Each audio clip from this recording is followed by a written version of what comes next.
Mr. Chairman. Mr. Stearns, you have an amendment? Mr. Chairman, I have an amendment at the desk. I think it's Stearns 1, or there's a more arcane naming for it. It's ECR 9T. The clerk will report to Stearns 1 or some other arcane number to it.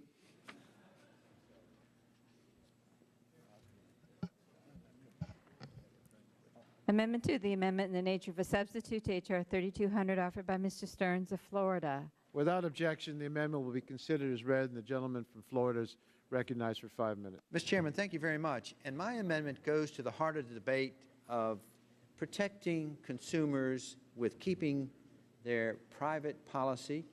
Now, Mr. Shattuck of Arizona mentioned the quote from Mr. Barney Frank, the liberal from Massachusetts, who indicated that he hopes we have a one-payer system. But you know, that's not what the President of the United States has talked about. In fact, the President said, let me quote exactly what the President said, "If you like your doctor, you'll be able to keep your doctor under our plan, period. If you like your health care plan, you'll be able to keep your health care plan, period."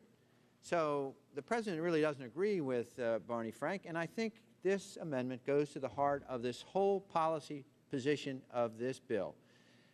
There's most of the people, I think almost all the people on this side of the aisle, think that it's proper that individuals should be able to keep their current health plan. In fact, poll numbers show that 83% are satisfied with their current health care coverage, and they do not want to be forced into a government-run health care plan. And in their opinion, it could lower quality. It might cost less, but there could be long waiting lines. There could be rationing and a lack of access to life-saving technologies. So I think when the President says that he wants to protect everybody in America by saying they should be able to keep your health care plan, my amendment simply does that by saying, quote, "Nothing in this act shall be construed to prevent or limit individuals from keeping their current health coverage." Now, that's pretty simple. And this is something that I think majority of people on both sides of the aisle should agree with, except for those diehards that agree with Barney Frank that they want to have a universal government-run program. Obviously, the President doesn't, so my amendment sort of goes along with what the President said. I think the President was being sincere when he said he promised to Americans and their families that they'd be able to keep their health care system. So my amendment is a simple statement that nothing in the act shall be construed to prevent or limit individuals from keeping their current health coverage.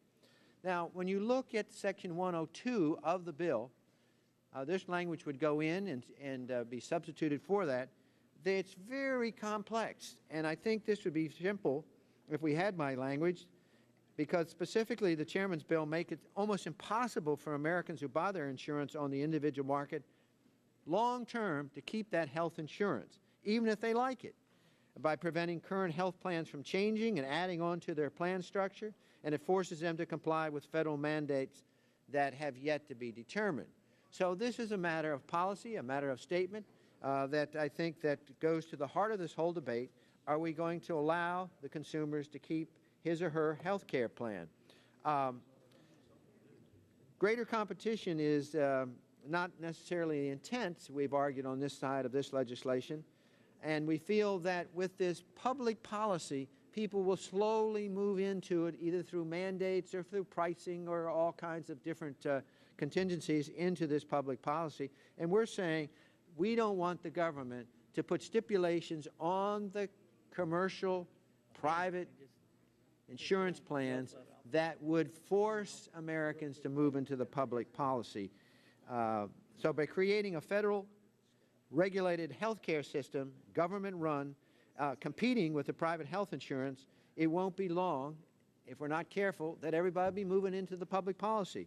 But it's if we put ourselves in the position that nothing in this health care plan would commit Americans to move into the public policy by mandates, by the pricing of this public policy, I think we're making a statement which is in agreement with the President has indicated. We're actually saying, positioning the government as the umpire pitcher in the health care game. The government is setting the rules, calls the balls and strikes, controls what kind of delivery is offered, so they have a lopsided advantage, and so we don't produce a level playing field. So my simple amendment is following up with what the President promised, what 83% of American families have said when they say, I want to keep the coverage that I have, and it fulfills basically the promise that Americans will be able to keep their health care plan, period. Thank you, Mr. Chairman.